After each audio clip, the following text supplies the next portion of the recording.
నాయకులుగా చేశాను. అన్నీ చేసినా కూడా నాకు లాస్ట్కి రోగం అంతుపట్టక ఎంతో ఇబ్బంది పడుతుంటే మా అమ్మగారు గవర్నమెంట్ ఆసుపత్రిలో నుంచి 3 నెలల నుంచి ప్రార్థన చేయటం మొదలుపెట్టింది. నేను చేయట్లేదు, దేవుని నమ్మలేదు. అప్పుడు కూడా దేవుని నమ్మబోయేపాటికి చిన్నగా మా అమ్మగారు ఏడ్చుకుంటూ ప్రార్థన నైటు పొగులు చేయగా ఒకరోజు ఈ పాస్టర్ గారు నేను అనంతరంలో ఉన్నప్పుడు నేను గవర్నమెంట్ ఆసుపత్రి నుంచి వచ్చాను, తీసుకొచ్చారు పాస్టర్ గారు. అక్కడ వాక్యం పెడుతున్నారు. అది మా ఊర్లో అనంతరంలో పెట్టగా తిరగతల 7 కాడ వాక్యం పెట్టగా నేను ఆ గంటకే మళ్ళీ ఆసుపత్రికి వెళ్ళాల్సి వచ్చింది. ఒంట్లో పోక నాకు అసలు నిమిషానికి అనేది బాగుండదు. ఇప్పుడు బాగుండు, అప్పుడు బాగుండదు. నేను నీళ్ళ కూరతో అన్నం తిన్నాను. కారం, ఉప్పు, నీళ్లు కూడా నూనె కూడా వేసుకోలేదు, ఏమీ వేసుకోలేదు. అన్నం పోయేది కాదు, ఓన్లీ నీళ్లతోనే కూర ఉప్పుని తినేవాడిని. ఆ తిండి కూడా లేక అల్లాడి నీరసం వచ్చింది. ఆ టయాన పాస్టర్ గారు మళ్ళీ నేను పోయి వచ్చాక పాస్టర్ గారిని మా ఊరు పిలగత్రేడుగొండ గారింట్లో వాక్యం పెట్టారు. మీ పాస్టర్ గారి చేత నాకు ప్రార్థన చేయించండి అన్నాను. ఆ ప్రార్థనకి నేను ఫోన్ చేసినప్పుడు పాస్టర్ గారు కలవలేదు. నేను పాస్టర్ గారు చేసినప్పుడు నేను అందుబాటులో లేను. నాకు 9 గంటలకు మళ్ళీ పాస్టర్ గారు చేశారు ఫోను. చేశాక ప్రార్థన చేశాక ఆ నైటు నిద్ర పట్టింది. మళ్ళీ నేను తెల్లారి అమ్మలోనే మళ్ళీ ఆసుపత్రికి వెళ్ళాను. పాస్టర్ గారు నేను వస్తున్నాను, మరి నువ్వు ఉండవా లేవా అన్నాడు. నేను లేనండి, గుంటూరులో ఉన్నాను, హాస్పిటల్లో ఉన్నాను. నాకు అప్పటికి ఆపరేషన్ చేశారు, అసతిత్తులు తీసేశారు, గ్యాస్ ట్రబుల్ ఉంది, నాకు చేతపడి కూడా జరిగింది. 6 నెలల నుంచి చనిపోయే టైం వచ్చింది దగ్గరకు కూడా, కానీ బతకాల్సిన వాళ్ళు కాదు. పాస్టర్ గారు వచ్చి ఇంట్లో ప్రార్థన చేసి యేసు రక్తం అనేది చల్లించి నువ్వు నమ్ముకొని ప్రార్థన గట్టిగా చేసుకో, నువ్వు ఎక్కడిక్కడ నా కాడికే రావాల్సిన అవసరం లేదు, నువ్వు ఎక్కడికైనా చర్చికి వెళ్ళి నువ్వు ప్రార్థన చేసుకో, లేకపోతే ఇంట్లో అయినా చేసుకో, వాళ్ళని పరిస్థితుల్లో నువ్వు వచ్చిందే చేసుకోమన్నాడు. నాకు ప్రార్థన రాదు, వాక్యం లేదు, చదువు లేదు.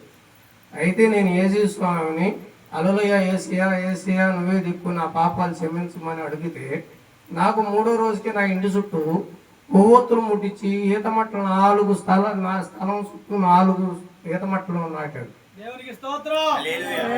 నాడాక ఆ తర్వాత 2వ రోజు ఆయన రక్తాన్ని ధారపోశాడు.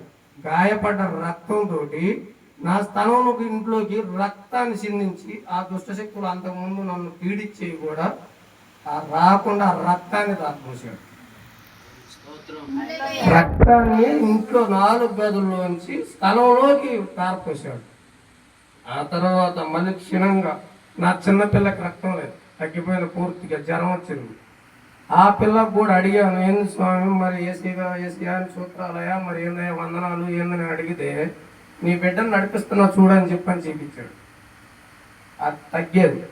మా అమ్మగారు మొన్న బండి మించి పడితే గుండెల్లోకి తచ్చు ఉతుకుంది కూడా. నిన్న ఎన్ఆర్ఐకి వచ్చి చూపిస్తే ఎన్ఆర్ఐ టెస్టులో కూడా ఏమి లేదు. పోతా ప్రార్థన చేసుకున్నాను. నాకు డయానికి పాస్టర్ గారు ఫోన్ చేశారు, ఏందయ్యా రేపు నేను చేసుకుంటున్నాను, ఇది చేస్తున్నాను ప్రార్థన, వస్తారా కుదిరిద్దా కుదరదని. నాకైతే పాస్టర్ గారు కుదిరితే వచ్చి నేను సాక్ష్యం చెప్పుకుంటాను, రాని పరిస్థితుల్లో అయినా కూడా నేను మీ ప్రార్థన వింటానన్నాను. అయితే అక్కడికి పోయినా కూడా నాకు ఏ టెస్టుల్లో ఏదీ లేదు. మా అమ్మగారికి కన్నారాల నొప్పులు అన్నారు, మందులు ఇచ్చారు. అంత వడికైతే నాకు జరిగిందమ్మా. నేనైతే మాతో అందరు బాప్టిజం తీసుకోమన్నారు, అంతా చేయమన్నా కూడా నేను దేవుణ్ణి అసలు చూద్దాం, బాప్టిజం తీసుకున్న వాళ్ళకి ఎలా ఉంది, తీసుకోకపోతే ఎలా ఉందని యేసు స్వామిని నేను పరిశీలిస్తే యేసు స్వామి పిలిస్తే పలికాడు. అయితే మనం పాస్టర్ గారు అన్నట్టు ఇందడానికి మీరు అందరూ ఏం గమనించారో కానీ నేను పాస్టర్ గారిని గమనించింది ఏంటంటే, అక్కడ పాస్టర్ గారు చెప్పే వాటిల్లో మనకు జరిగిన దాన్ని నేను మైకు ద్వారా తెలియచేయలేదు, జనానికి ఊరు మొత్తం తెలియజేశాను. నాకు ఇలా జరిగింది, నన్ను యేసు స్వామి కాపాడాడు, నేను బతకాల్సిన కాదు, నేను కర్రతో పట్టుకున్నాను, దోగాడాను, నీళ్ళతో అన్నం తిని నీళ్ళ కూర తిన్నాను. నాకు జరిగిన ఇప్పుడు కూడా మొన్నటిదాకా ప్రార్థన చేస్తుంటే నాకు ఆవలింత ఉండబుద్ధి కాదు, దడ భయం అన్నీ వచ్చాయి. అట్లాంటిది నాకు నడిచే శక్తి ఇచ్చాడు, తినే శక్తి ఇచ్చాడు, అన్నీ ఇచ్చాడు. నా కుటుంబాన్ని కూడా ఇబ్బంది లేకుండా, ఎటువంటి రోగాలు లేకుండా నా ఇంట్లో రక్తాన్ని ధారపోసాడు. అయితే నేను ఇంకొకటి అడిగాను ఆయన్ని, అయ్యా నన్ను మార్చి నీ పార్వన పెట్టుకునే శక్తి నా ఇంట్లో ఇవ్వు, నువ్వు నన్ను పనికి పంపించు, నేను చెడు సంవత్సరాలు పట్టకుండా రాజకీయాల్లోకి పోకుండా నన్ను నువ్వు నిలబెట్టిన నాడు నేను నీ ప్రార్థన పెట్టుకుంటాను, ఇంత మేలు చేసావు అది కూడా చెయ్యని అడిగాను. నాకు ఆ ఒక ప్రార్థన, నేను పనికి పోవడానికి, నా పిల్లలు చిన్నపిల్లలు, నాకు 30 సంవత్సరాలు దాటాక పిల్లలు పుట్టారు, నాకు 38, నా పిల్లకి 8వ సంవత్సరం, పెద్ద పిల్లకి రక్తంలో ఇన్ఫెక్షన్ ఉండి ఆ అమ్మాయికి తగ్గడానికి 5 సంవత్సరాలు పడింది, 5 లక్షలు పెట్టి. తర్వాత నేను అమ్మాయి కోలుకునేప్పటికి నేను దెబ్బతిన్నాను. ఇవన్నీ కూడా పోనోగి ఇప్పుడు కుటుంబాన్ని నిలబెట్టాడు అమ్మ యేసుస్వామి. అంత అడిగి మాత్రం నాకు మేలు జరిగింది, నేను వదిలిపెట్టదలుచుకోలేదు. అయితే అందరూ బాప్టిస్ట్ తీసుకున్నా వాళ్ళు ఎట్ట చేసుకున్నారో నాకైతే తెలియదు. బాప్టిస్ట్ తీసుకోకపోయినా నా ఇంటికి వచ్చి నన్ను కనకరించాడు, నేను తీసుకుంటానని కూడా ఉన్నాను మీ కాడ. కానీ నాకు టైం ఉందని పాస్టర్ గారు కూడా చెప్పాను, నేను ఫస్ట్లోనే చెప్పాను. పాస్టర్ గారు ప్రతిరోజు అయితే నా ఇంటికి వచ్చి, నేను డబ్బులు లేని పరిస్థితుల్లో కూడా 100 రూపాయలు చేతులు పెట్టిపోయిన ఆయన ఏం కోరాడంటే, నాకు డబ్బులు వద్దు, నువ్వు ప్రార్థన చేసుకో స్వామి, యేసు స్వామిని నమ్ము అన్నాడు. నేను నమ్మి ప్రార్థన చేసుకున్నందుకు నేను ఒడ్డున పడ్డాను.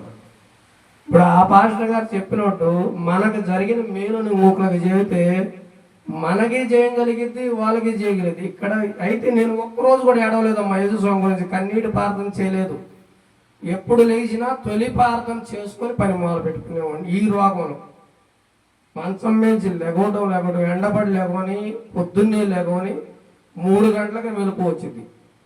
తొలి ప్రార్థన చేసుకొని అంటే నాకు వచ్చింది, అలలో ఏసియా సూత్రాలయ వందనాలయ, నేను పాపినయ్యా, నన్ను మీరు కనికరించండి ఆయన, ఈ గాయపడ్డ రక్తంలో నన్ను సృష్టిపరచాయా, ఏ దుష్టుడు, ఏ నరదిష్టి, ఏ దెయ్యాలు భూతాలందరూ పడకుండా నీ రెక్కల కింద నన్ను మమ్మల్ని దాపెట్టము ప్రభువా అని అడిగాను. ఆయన ఎప్పటికప్పుడు నన్ను కాపాడుకుంటూ వచ్చాడు.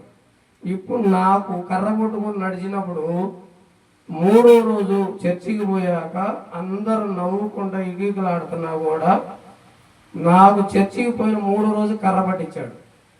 ఆ తర్వాత తొలి వారంలోకి కర్ర తిప్పించాడు, తర్వాత అన్నం పంపించాడు. ఇవాళ మాంసం కూడా తినే టయానికి వచ్చింది. ఇబ్బంది లేదమ్మా, నేనైతే ఇంతకుముందు నమ్మలేదు. ఇదే యేసుస్వామికి మైకి పెట్టినా ఒప్పుకోలేదు, ఇదే యేసుస్వామి కాడికి పోయినా ఒప్పుకోలేదు. నేను తిరిగాను, కానీ ఇవాళ అదే దేవుడు నన్ను కాపాడాడు, నా కుటుంబాన్ని కూడా రక్షించాడు. ఇంతవరకు వందనాలు పాస్టర్ గారు.